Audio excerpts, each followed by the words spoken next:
Hey everybody, thank you so much for tuning in here. Me, William Wallace for America with my show.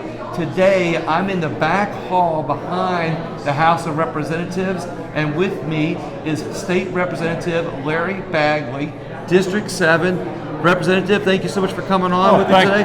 I really appreciate it. I always wanted to know William Wallace. Yeah, exactly. Glad to meet you, yeah. Well, I'll tell you a quick story. One day I met Rick Perry of Texas, and he saw me at a conservative Republican event, and when I told him my name, William Wallace, he threw his arms around me, gave me a great big hug, and said, William Wallace, I've always wanted to meet William Wallace.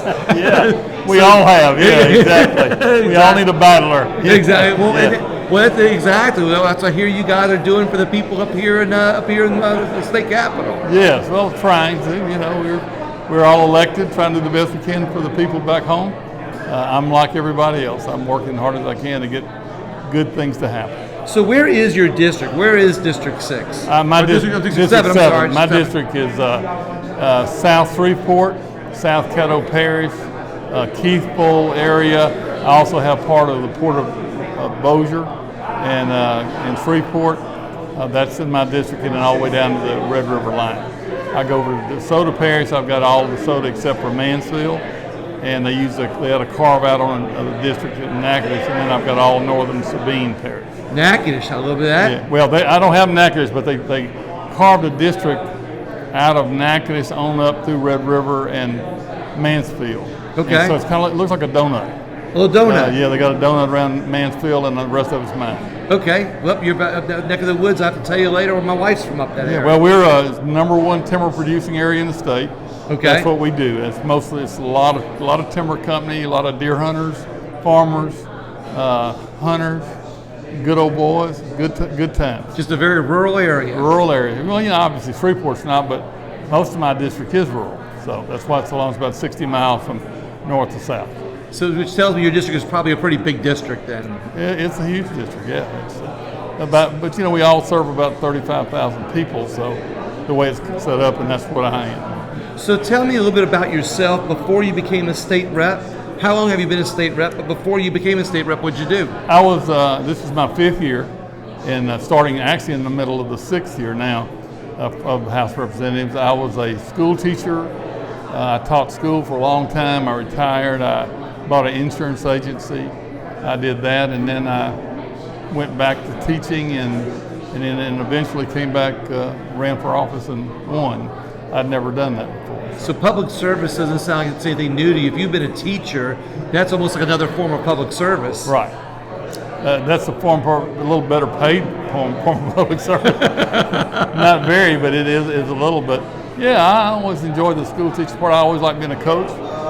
I found other ways to make money, like summer jobs or things like that. So I always had enough money to pay for everything, even though we weren't paid very well. And so, I've had a good life, raised a big family. Love it. So this session is a fiscal session. Yes. What concerns you most about this session? Concerning, I'm really not as concerned about just trying to get things done, because it is fiscal. We've got a lot of money coming from feds. We've got to try to figure out where that money's going to go. Everybody's asking for pay raises. Obviously, we can't do that because that's non-recurring money. Medicaid, Medicare payments are big. We've got people that took a cut a long time ago and have yet to get that money back, especially the ICFs, which would be Holy Angels and the ARC, places like that. And so I'm involved in that. Obviously, those are some of the bigger things. Roads and bridges are also huge. Right. Trying to get those things funded, and so that's where I'm looking. Jack McFarland made a good point about that a while back. Some of his legislation about how our roads and bridges are deteriorating and how much we need our infrastructure. A lot of people think in terms of how our outward migration of our population is.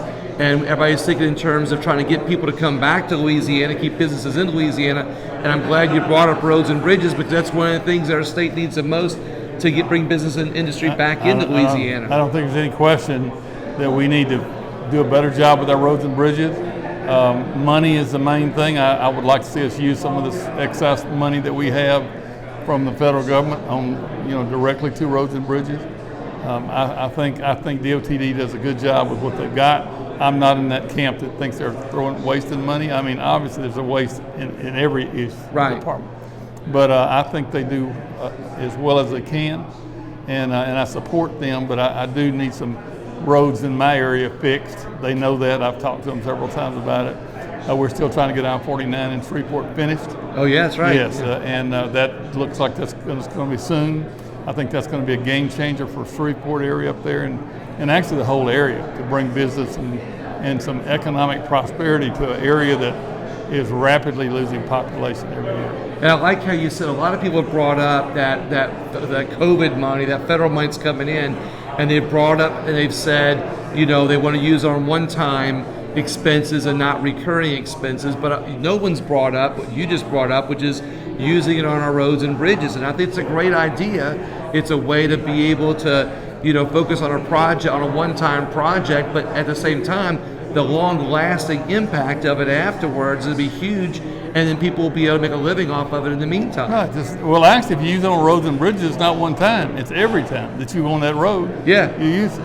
And I just think most other money spent is, I hate to use the word wasted, but we need to fix the roads and bridges in Louisiana, and I think that's a good way to do it, to get started, to do it like that. So that's where I'd like to see us work with it. So everybody in this session gets 5 non-fiscal bills, but as many fiscal bills as you want. Right. I'd like for you to have a chance to discuss however many of your bills of either category that you like, that you're really working hard on, that you're really passionate about for this session. Well, I just passed today a physician's assistant bill, the PA bill, and we're going to rework. Of course, when the governor declared a state of emergency, they took pretty much all the restraints off the PAs.